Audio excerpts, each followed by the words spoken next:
Aleluia! Glórias ao nome do Senhor. Jesus é vida, Jesus é tudo para nós. Louvado seja o nome do Senhor. Aleluia! Glórias a Deus. Glórias a Deus. Glórias a Deus. Aleluia! Aleluia! A paz do Senhor, meus queridos. Aleluia! Glórias a Deus. Queridos, lição de número 9, Eclesiastes 1-4, as experiências da vida. O textuário diz: tudo fez Deus formoso no seu devido tempo. Também pôs a eternidade no coração do homem, sem que esse possa descobrir as obras que Deus fez desde o princípio até o fim.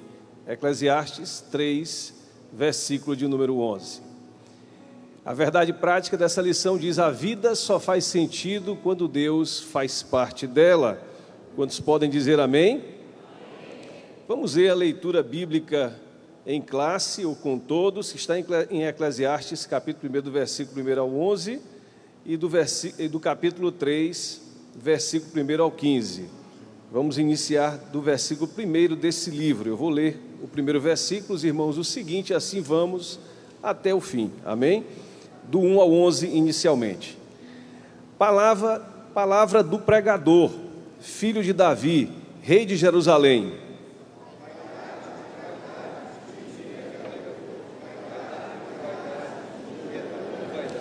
Que proveito tem o homem de todo o seu trabalho com que se afadiga debaixo do sol?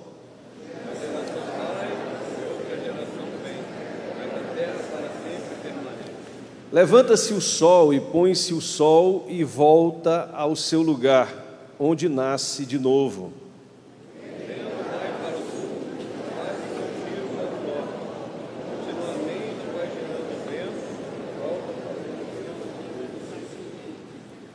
Todos os rios correm para o mar, e o mar não se enche. Ao lugar para onde correm os rios, para lá tornam eles a correr.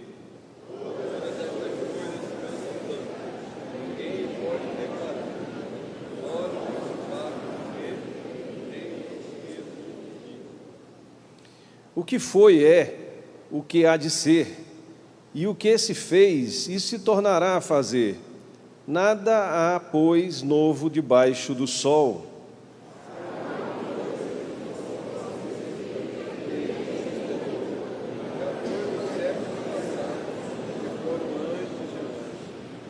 Já não há lembrança das coisas que precederam, e das coisas posteriores também não haverá memória entre os que hão de vir depois delas. Vamos para o capítulo 3, versículo 1 a 15. Eu vou ler o primeiro, os irmãos, o seguinte, e assim vamos até o final. Tudo tem o seu tempo determinado, e há tempo para todo propósito debaixo do céu. Tempo de nascer e tempo de morrer, tempo de plantar e tempo de arrancar o que se plantou. Tempo de matar e tempo de curar, tempo de derribar e tempo de edificar. Tempo de chorar e tempo de rir, tempo de prantear e tempo de saltar. Tempo de espalhar pedras e tempo de ajuntar pedras, tempo de abraçar e tempo de afastar-se de abraçar. Tempo de buscar e tempo de perder, tempo de guardar e tempo de deitar fora. Tempo de rasgar e tempo de coser, tempo de estar calado e tempo de falar. Tempo de amar e tempo de aborrecer, tempo de guerra e tempo de paz. Que proveito tem o trabalhador naquilo com que se fadiga? O trabalho que Deus deu aos filhos dos homens, para com eles afligir. Tudo fez Deus formoso no seu devido tempo. Também pôs a eternidade no coração do homem, sem que este possa descobrir as obras que Deus fez desde o princípio até o fim.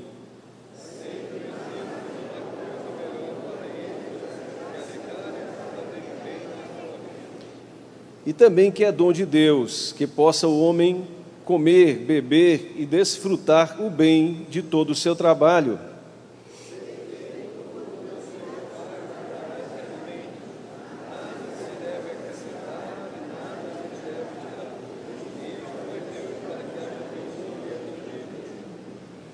Vamos ler todos juntos o versículo 15? O que já Deus fará renovar-se o que se passou. Quantos podem dizer amém? Amém. Podem sentar, queridos. Vamos meditar na palavra de Deus, meditar nesses textos maravilhosos da Bíblia Sagrada, tendo como propósito, como auxílio, essa revista maravilhosa. Mas, introduzindo esse tema, não resta dúvida que nesse trimestre nós temos por examinar alguns dos livros que são considerados os mais difíceis de interpretação ou de conclusão da palavra de Deus, né? Jó é aquele livro que muitas vezes nós não queremos ler. Há uma certa dificuldade das pessoas porque acham que pode atrair sofrimento. Ao contrário, traz bênção, fortaleza para a nossa vida, como nós já temos estudado, porque a palavra de Deus nos fortifica, nos fortalece, nos renova em toda e qualquer situação e faz entender que o Senhor quer o melhor para nós. Um outro livro, ainda vamos examinar, o livro de Cantares de Salomão, também é muito questionado quanto à sua interpretação. E eu não vou dar aqui spoiler, vou deixar para depois, para aqueles que vão expor esses textos. Mas esse livro de Eclesiastes, que é o que estamos a abordar no dia de hoje, é um livro realmente de tirar o fôlego. Muitas pessoas pensam e falam, né? Foi de tirar o fôlego, né? Realmente é um livro de tirar o fôlego. Quando nós estamos lendo esse livro, perdemos o fôlego muitas vezes. E, portanto, estamos diante de um livro aparentemente difícil, mas que o Espírito de Deus nos faz entender e que o Senhor mostra para nós a importância dessa palavra. Primeiro, sobre o autor, né, o pregador, filho de Davi, rei de Jerusalém, Salomão, muito conhecido, questionado.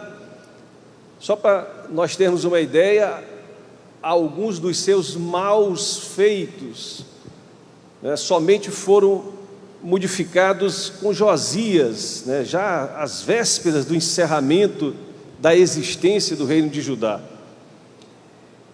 E o que ele coloca nesse texto, e é também tema da lição, as experiências da vida, no versículo 16 do capítulo 1, nós vemos ele dizer sobre esse assunto, né?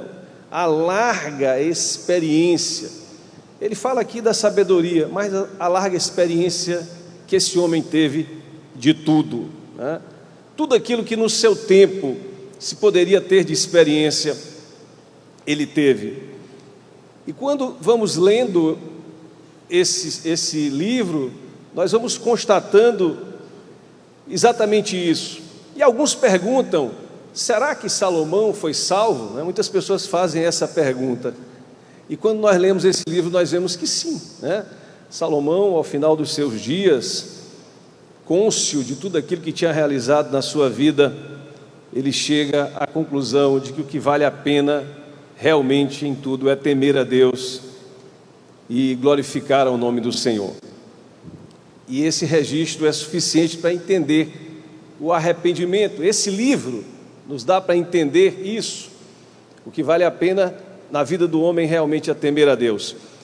Mas o título também impacta, porque ele refere-se a um alerta. Eclesiastes, o verbete, ou a expressão do grego, né, e até a forma latina da palavra grega para pregador, homem da assembleia. Veja que na raiz desse nome, Eclesiastes, está eclésia, igreja, né, reunião de assembleia, ou assembleia de homens. Na verdade, o termo poderia significar, Eclesiastes, homem da assembleia, o indivíduo que convoca uma assembleia religiosa. E em Números 10, 7, o termo é usado para aquele que tocava a trombeta para convocar a congregação dos eleitos. Mas também significa o porta-voz, o pregador, ou um estilo de ensino, né? Aquele que ensina através de sermão ou de conjuntos de sermões. Na verdade, o título nos leva a entender que ele está fazendo um sermão definitivo. Muitos dizem assim, qual é a obra definitiva de tal autor, né? O sermão definitivo, um sermão para impactar, para balançar os corações, as mentes, o espírito dos homens. E quando muitas pessoas dizem, olha, quando leio esse livro acho que nada vale a pena, dinheiro não vale a pena, as diversões não valem a pena, a sabedoria, o trabalho, nada vale a pena, então não vamos fazer nada disso. Mas não é isso que o pregador vem a falar. Ele deixa claro em referências desse livro, como Eclesiastes 2:24, Eclesiastes 3:12, que essas coisas, especialmente os bens da terra, são dados por Deus, e se nós pudermos desfrutar deles pela misericórdia de Deus, isso é bom para nós. Leia Eclesiastes 2:24, 3:12, ele fala que naturalmente isso é o melhor para o homem que tem na terra, do ponto de vista natural, físico, né? As coisas materiais que Deus colocou, elas são boas. Mas quando nós observamos a obra, e ele então começa a dizer, olha, ninguém me sobrepujou em sabedoria, estudos científicos, estudos de sabedoria espiritual, livros, conhecimento, ninguém me sobrepujou. E aí ele vai muito além, ele diz, olha, bois, gado, ouro, prata, também ninguém ultrapassou a mim. Construções, obras, em todos os lugares, edifícios, palácios, o templo de Jerusalém, uma das maravilhas daquele tempo, uma das maiores obras, se não, talvez a maior daquela época, ele tinha feito, ele tinha realizado. E aí ele começa a dizer, seja na sabedoria ou na estutícia, seja na loucura, eu também enveredei por aí, fazer as loucuras que os jovens, os adolescentes fizeram, cair no vinho, na bebedeira, na bebedice, na extravagância. Aí ele diz, mas com sabedoria humana, né? Aquela história do social. Aí ele vai, no versículo 8, provi-me de cantores e cantoras, versículo 8 do capítulo 2, e das delícias dos filhos dos homens. Aí ele diz, mulheres e mulheres.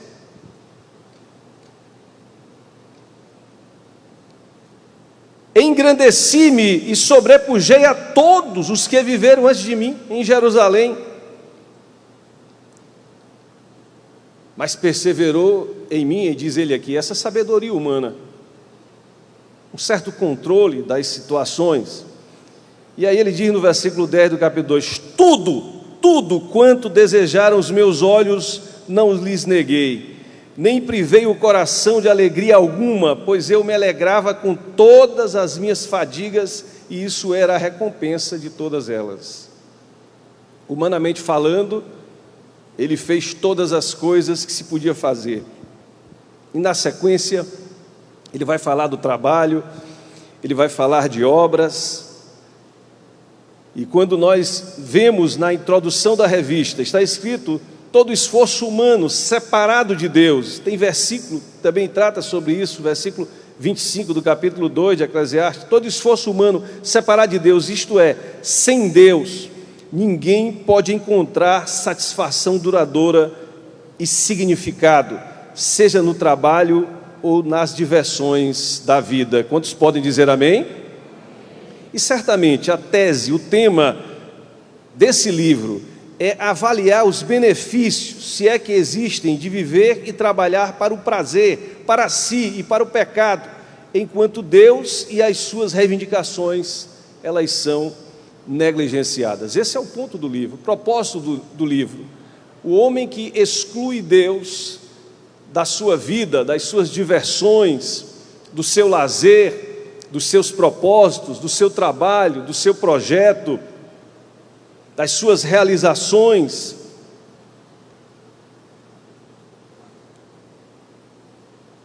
As conclusões. De início, o homem que assim vive, a conclusão de Salomão é: esse trabalho árduo, ele é sem sentido, ele é vaidade, é correr atrás do vento. No final das contas, o homem vai entender que é uma mesmice. Com relação à sabedoria, trabalho, sabedoria, acúmulo de sabedoria, indo atrás sempre, né? Está escrito no versículo 18 do capítulo 1: porque na muita sabedoria há muito enfado, e quem aumenta a ciência aumenta a tristeza. Portanto, é inútil, segundo Eclesiastes, ao homem buscar somente essa sabedoria humana. Ele não diz que é ruim, ao contrário, ele fala que é melhor ter a sabedoria do que ter a estultícia. Buscar a sabedoria é bom, buscar a sabedoria humana é bom, mas o homem precisa ter esse conhecimento de que essa sabedoria é limitada.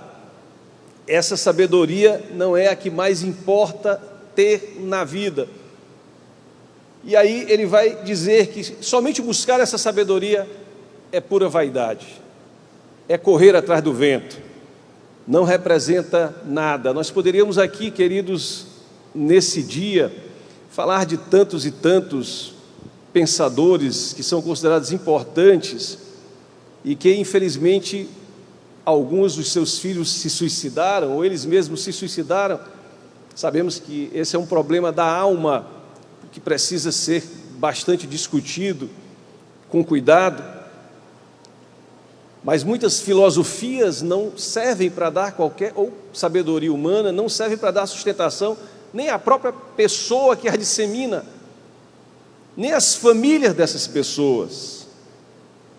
De modo que a sabedoria por sabedoria, Salomão diz, viveu essa experiência, é puro enfado e correr atrás do vento. E aí ele passa para o trabalho. Ele vai falar então do trabalho no versículo 18, já do capítulo 2, ele diz: também aborreci todo o meu trabalho, com que me afadiguei debaixo do sol, visto que o seu ganho eu havia de deixar a quem viesse depois de mim. E aqui, queridos, ele não está abordando apenas o trabalho físico, ou que alguns doutrinadores falam, né, filósofos, inclusive como Hannah Arendt fala, né, o trabalho do homem, do animal laborans, o homem que trabalha para comer, né?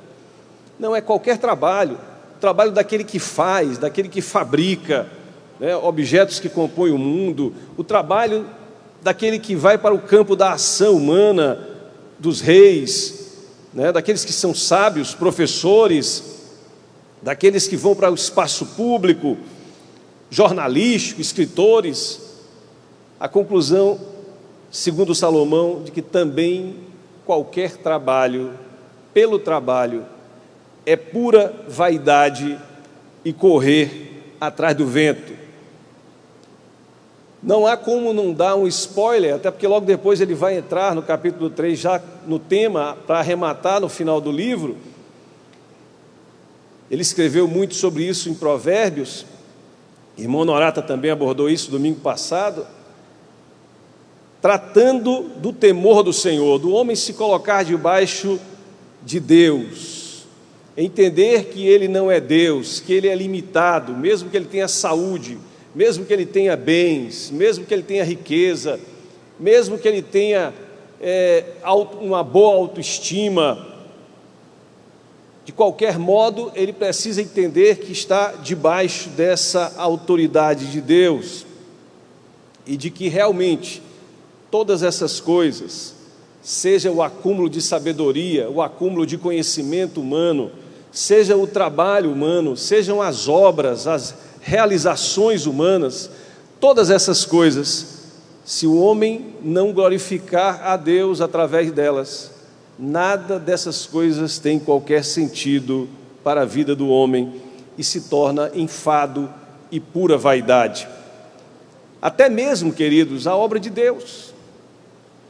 Quando o homem faz como se fosse um trabalho mecânico, sem a presença do Espírito Santo, durante aquilo que ele realiza, pode também se tornar para ele, trazer essa sensação de enfado, de canseira, de correr atrás do vento, uma busca desenfreada por metas e não entender muitas vezes, pela sabedoria humana, o alcance dessas metas, o não alcance dessas metas, e o que é pior, muitas vezes não atribuir a Deus, quando as vitórias vêm na própria vida do homem.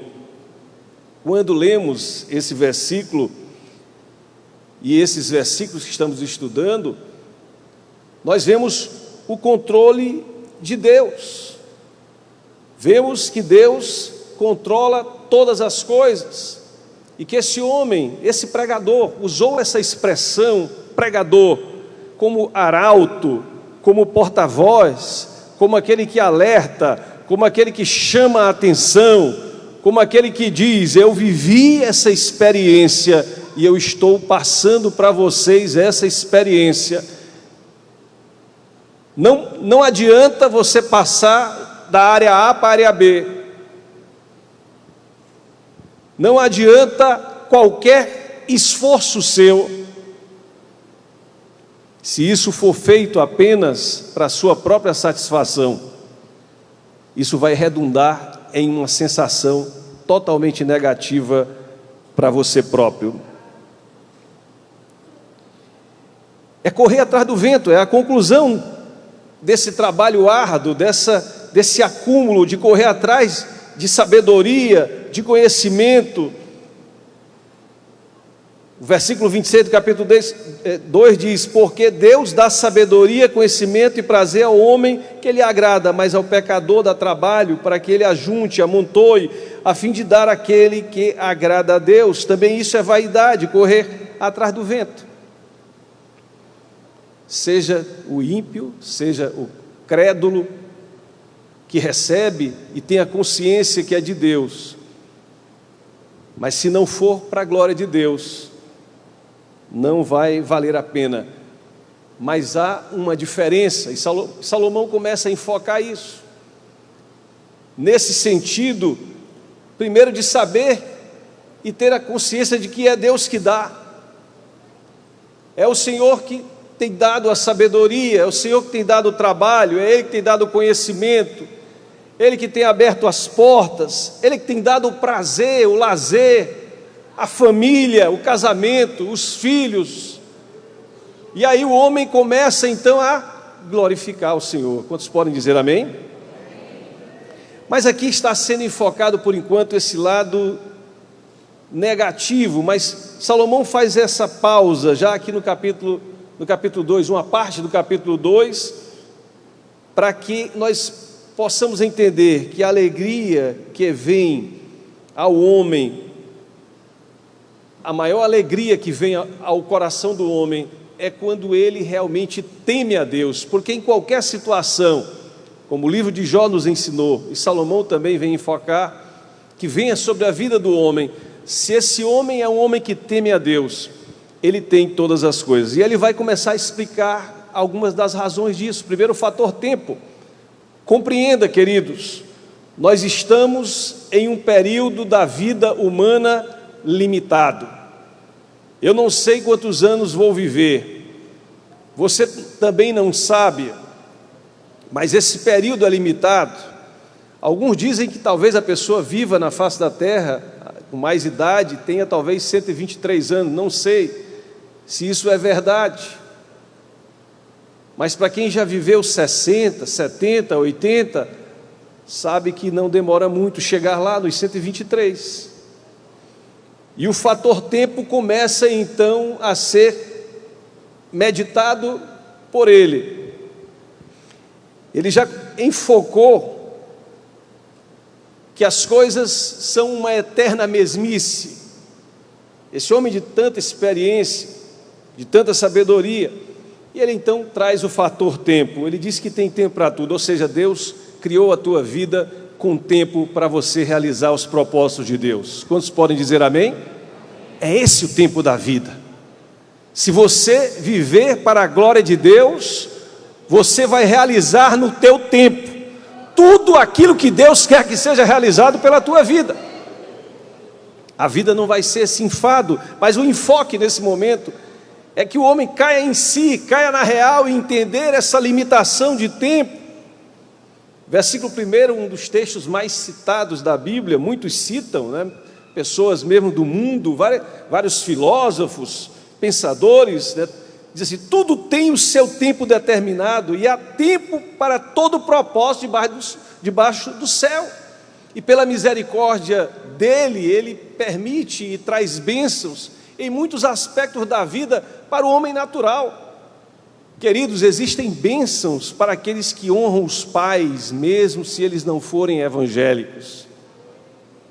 Existem bênçãos na China, na Coreia do Norte, em qualquer lugar do mundo. O homem que honra pai e mãe é abençoado em muitos aspectos da sua vida. Isso é uma lei de Deus e Ele não vai fugir disso. A questão do trabalho, o Senhor nos chama para trabalhar e Ele coloca à nossa disposição sabedoria, conhecimento e prospera. E assim aqueles que trabalham prosperam em todos os lugares do mundo, porque o Senhor coloca essa bênção na vida do homem. É uma bênção de Deus. E o Senhor então enfoca a respeito do tempo. Tudo tem seu tempo. É uma providência de Deus que prevalece na vida humana. Antes do nascimento do homem até o momento da nossa morte, Deus realiza os seus propósitos. Ele realiza os seus propósitos.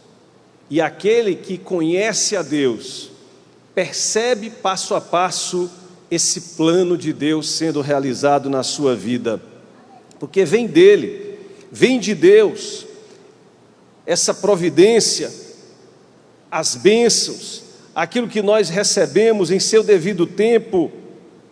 E claro, se nós cooperarmos com o tempo de Deus, a vida realmente terá sentido. Quantos podem dizer amém? Até mesmo nas experiências mais difíceis. Porque uma coisa é passar por uma experiência difícil, e todo ser humano passa, pobre ou rico, de qualquer situação, qualquer etnia, o ser humano passa por experiências difíceis. Uma coisa é saber que passa pelas experiências difíceis, outra coisa é saber que a nossa vida faz parte de um plano de Deus. Mesmo na experiência difícil, Deus vai estar de mão dada conosco e nós vamos receber a bênção de Deus. Por quê? Porque nós temos a compreensão de que a eternidade, esse é o ponto a meditar e refletir sobre o fator tempo. Sim, esse tempo aqui é curto, é um pequeno tempo. Precisamos entender isso, nos despojar exatamente com essa compreensão. É um tempo curto, mas a eternidade está colocada no nosso coração, está colocada no seu coração. E quando nós nos encontramos com Deus, através de Cristo Jesus, nós temos a certeza e essa confiança. Eclesiastes 3,11 diz: tudo fez Deus formoso no seu devido tempo, também pôs a eternidade no coração do homem, sem que este possa descobrir as obras que Deus fez, desde o princípio até ao fim. Você é limitado, eu sou limitado. Ele é onisciente, Ele é onipotente, Ele é onipresente, Ele tem toda a sabedoria, Ele conhece todas as coisas. Eu não conheço, eu nunca vou conhecer todas as coisas. Ele é Deus, Ele é Deus, mas Ele colocou a eternidade, pela graça que há em Jesus Cristo, nosso Senhor, no coração do homem, no coração da mulher, no coração da humanidade, daqueles que creem, daqueles que recebem, entendem que foram criados à imagem e semelhança dEle, que tem realmente a eternidade ligada no coração. E aí há uma diferença na nossa vida, no nosso caminhar, no nosso existir, e isso é maravilhoso. Sim, a vida, essa vida aqui, ela parece ser passageira, mas qual é a compreensão que nós temos? Uma vida eterna já começou. Uma vida eterna já começou aqui nessa carne, aqui nesse tabernáculo. Ela é passageira, mas em Cristo eu já sei que eu terei uma vida eterna para frente com Ele. Isso é poderoso, isso gera esperança. A vida então tem um significado, é viver com Ele, é viver para Ele, por Ele. Sem Ele nada importa, nada interessa, nada tem valor. As coisas, e todas elas, precisam ser passadas, todas as situações da nossa vida, por uma perspectiva eterna. Por isso nessa manhã nós repreendemos toda depressão, todo o espírito de suicídio, nós repreendemos todo o mal, porque a vida eterna já está no teu coração, meu irmão. Ela já começou. Começa a dar glória, começa a glorificar. Vai sair esse mal em nome de Jesus. E o Senhor vai te despertar para estar com Ele, andar com Ele, entender todas as coisas e seguir em frente. Sim, Salomão ele vai falar muitas coisas que são pesadas. Muitas coisas pesadas. Ele fala dos homens que oprimem, dos homens que fazem mal, que usam esse poder para oprimir, que se regalam num determinado tempo da sua vida, mas o seu fim vai chegar.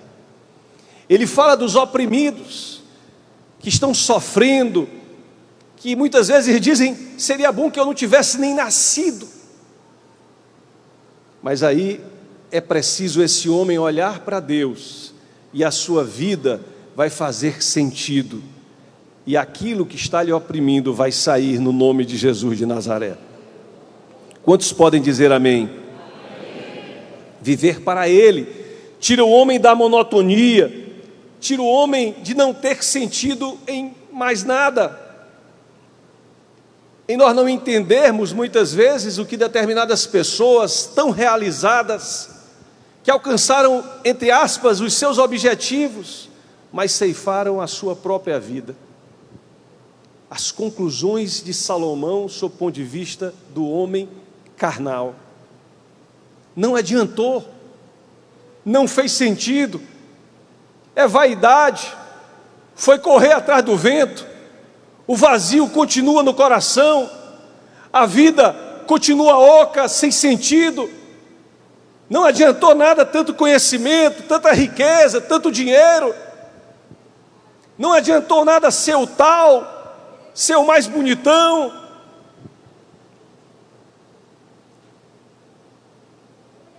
E nada disso vai ter sentido se nós não nos voltarmos para o único que pode dar sentido na vida do homem. E esse é o ponto. É temer a Deus. Interessante, a revista fala de olhar para tudo em uma perspectiva eterna, para nós compreendermos também as mazelas, as situações, levantarmos a nossa cabeça e adorarmos o Deus vivo como Jó fez, em qualquer situação, em qualquer hipótese. E aí a monotonia e todas as outras coisas vão sair, porque nós vamos entender que existe um plano eterno para a nossa vida. E esse plano eterno para a nossa vida começa em crer em Jesus Cristo, o Senhor. Esse plano eterno começa daí. Veio para os seus, mas os seus não o receberam. Mas todos aqueles que o receberam, Deus deu-lhes o poder de serem feitos filhos de Deus. É a explicação e o texto que é chamado como texto de apoio na lição em João 14, de 1 a 6, sobretudo o versículo 16. Jesus disse: eu sou o caminho, a verdade e a vida. Ninguém vem ao Pai senão por mim. Somente por Ele. Esse é o plano. O Senhor enviou o seu Filho para a terra, para que Ele viesse até aqui, vivesse uma vida aqui conosco, com a humanidade, sofresse todas as aflições, passasse por experiências terríveis,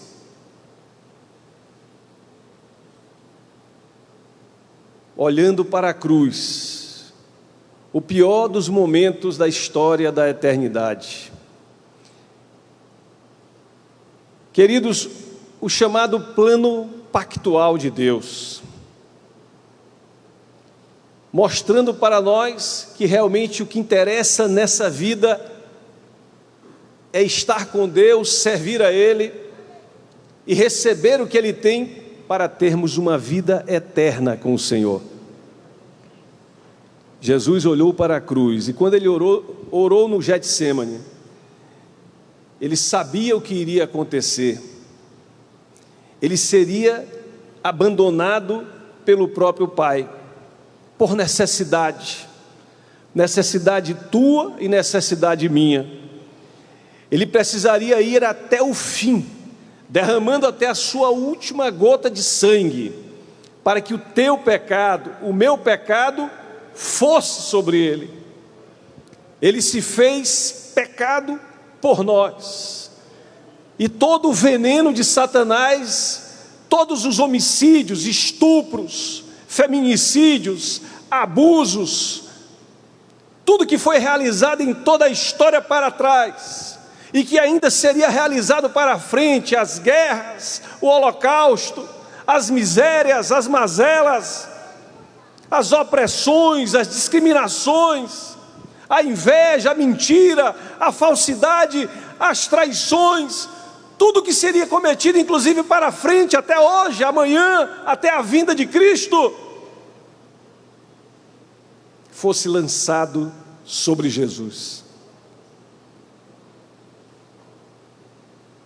Deus meu, por que me desamparaste? E na cruz, quando o Pai virava as costas, o Filho levava o teu e o meu pecado. O Pai olhava para a tua necessidade e o Filho se entregava focado na tua salvação e na minha salvação. Mas, queridos, esses textos, e aí ele começa falando do tempo, da eternidade, para dizer que essa morte que nós vivemos aqui na terra, essa separação desse corpo físico é algo certo, salvo aqueles que vão ter a experiência do arrebatamento, que o tempo compete a Deus decidir. Todas as pessoas humanas vão passar pela experiência da morte, e como está escrito aqui na lição, e eu vou aqui abrir aspas, é um texto de Thomas Watson, pastor.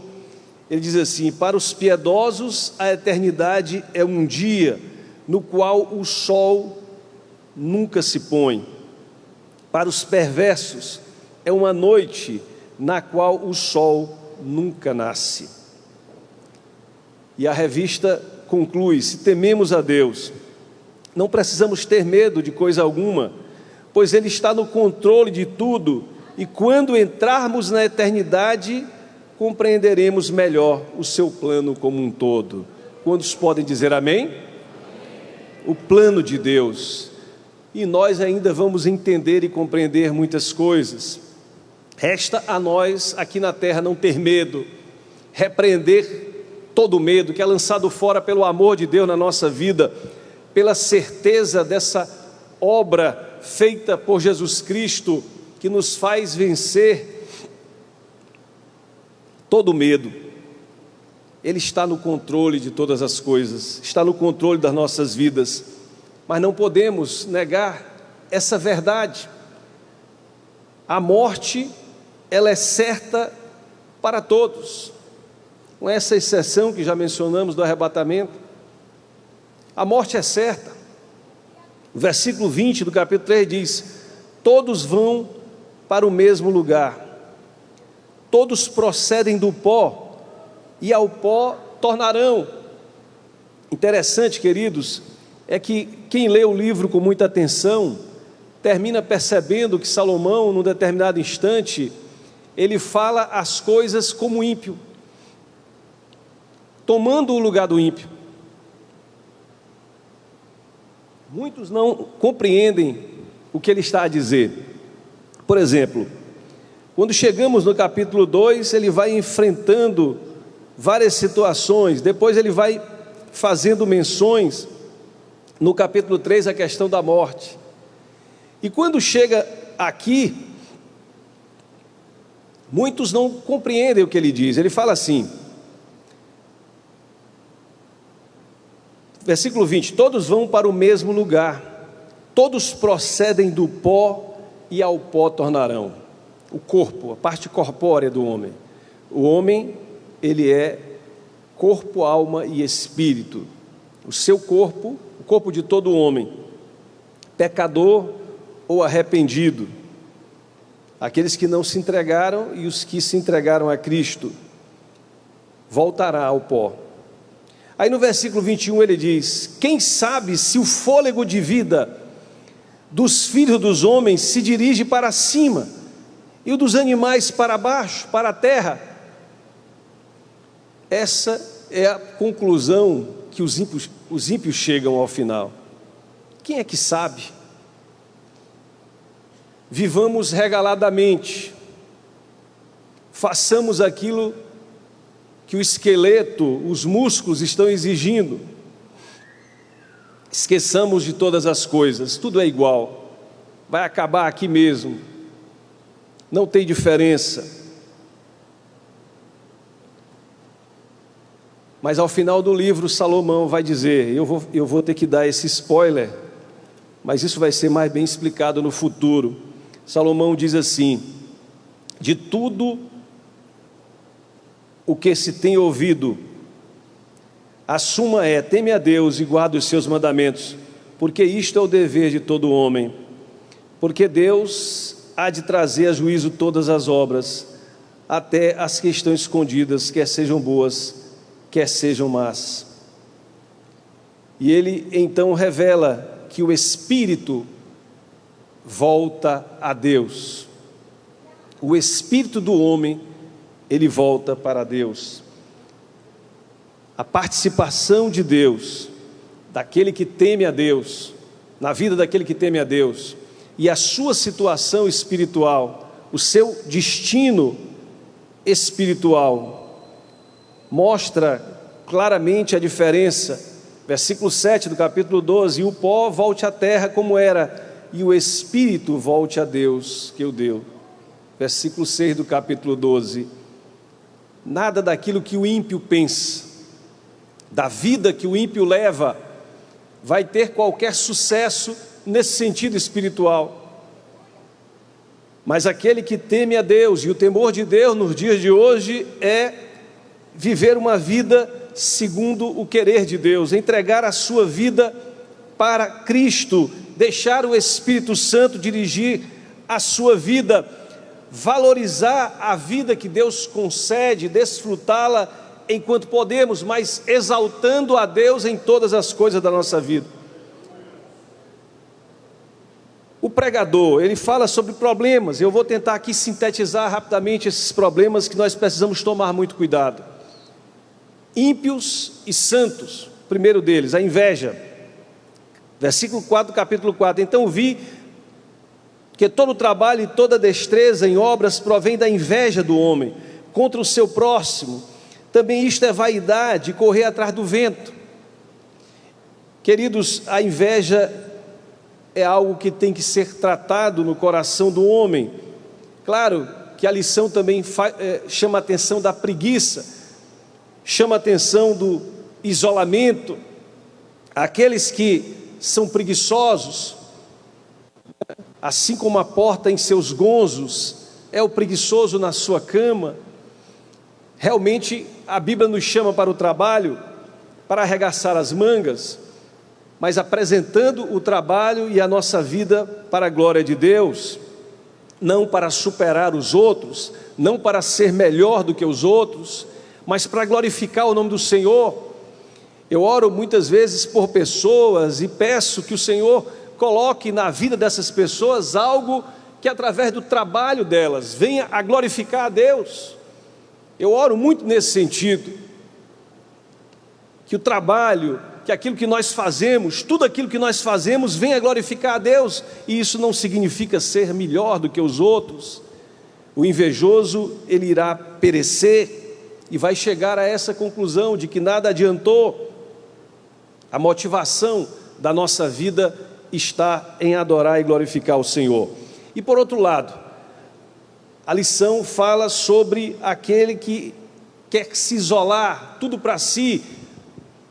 Aqui o exemplo é do Zé das Medalhas, literalmente, né? Aquela pessoa que só acumula, trabalha, acumula, para acabar deixa tudo para os outros, não usufrui nada daquilo que tem na sua vida, que Deus deu. E aí a menção ao cordão de 3 dobras, muito usado em casamentos, em que o Senhor é convidado para ser mais uma dobra desse cordão, né? A mulher, o marido e Deus.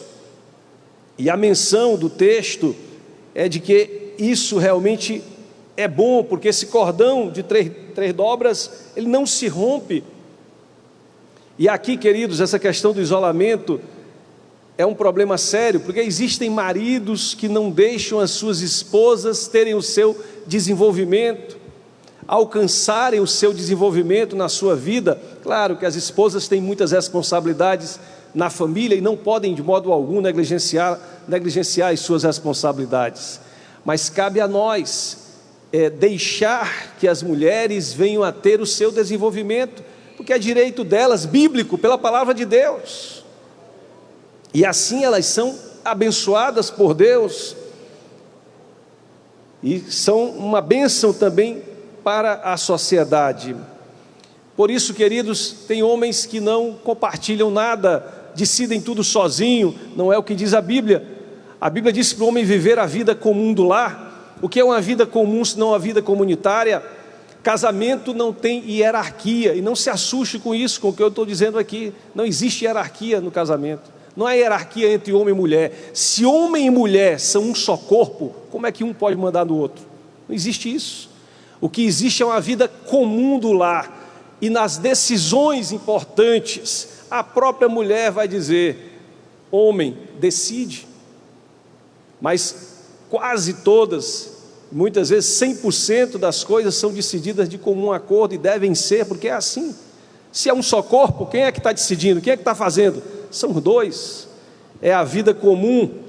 Ouvir a esposa é fundamental, é a primeira pessoa colocada na nossa vida, na vida do casal, do homem, e vice-versa. Para ser ouvido ou ouvida, saia desse isolamento se necessário, se una, viva uma unidade e seja abençoado por Deus.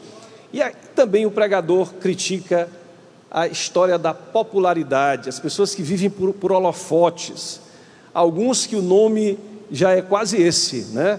Fulano de tal holofote, né? Só quer saber de holofotes, de popularidade. E o texto bíblico diz: tudo isso vai acabar, e de nada vai adiantar se não for para a glória de Deus. E eu quero encerrar exatamente com essa referência e com essa menção à palavra de Deus. 1 Coríntios 10, 31. Eu queria que você repetisse comigo: portanto, quer comais, quer bebais, ou façais outra qualquer coisa, bem forte agora, fazei tudo para a glória de Deus. Fazei tudo para a glória de Deus. Queridos, eu gosto muito desse texto. Eu diria que é um dos textos mais prediletos da Bíblia. É o texto que eu vou mencionar agora. É o texto dos reis magos, que está no livro de Mateus. Eu realmente amo essa referência. Está no capítulo 2 do livro de Mateus, no versículo 11. Quando disse aqueles reis: entrando na casa